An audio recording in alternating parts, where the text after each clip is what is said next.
Last week, Governor Kemp's office identified dozens of what he described as inconsistencies in the 2020 election.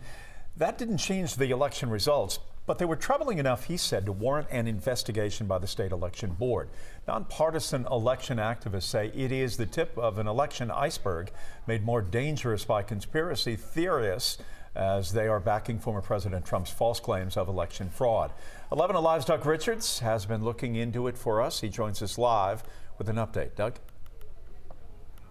Yeah, Jeff, this is not a story about election fraud or an allegedly stolen election. This is about absentee ballots and a brand new computerized voting system that the state of Georgia used statewide for the first time in last year's election. And questions that have been raised that activists say ought to be answered before the state uses the same system again next year.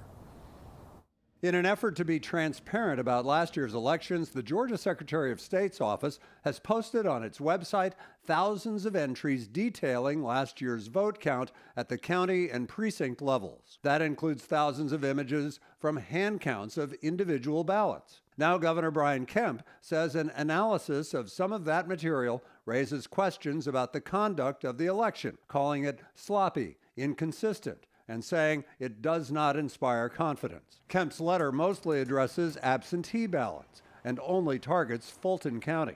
It didn't just happen in Fulton.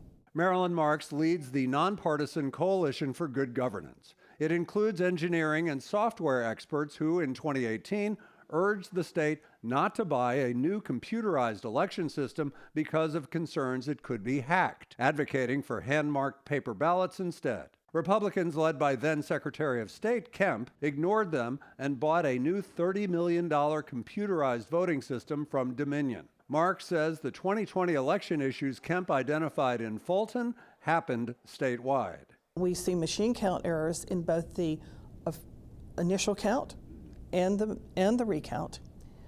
What's causing them? We don't know. It could be a software error, it could be human error, it could be hacking. Kemp's letter identified 36 inconsistencies, including instances where votes apparently got switched from one candidate to another, batches of votes where 100% of the votes counted, improbably, for one candidate, as many as 18 instances where batches of votes appeared to have been duplicated. Other activists have posted video that appears to show identical absentee ballots that apparently got counted multiple times.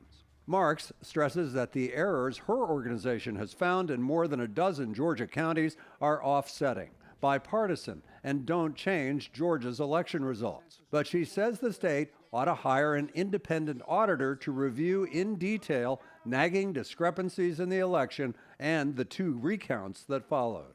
As much as we have looked, we have seen nothing that would indicate that there is any type of change in the outcome.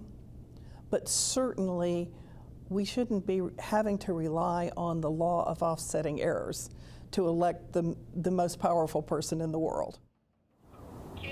The investigators at the Secretary of State's office investigate all complaints and allegations, according to the Secretary of State's office in a statement emailed to us today. The Secretary of State supported the purchase of the Dominion system for the 2020 election and has said repeatedly that it went quite well last year. Back to you. Doug, thank you.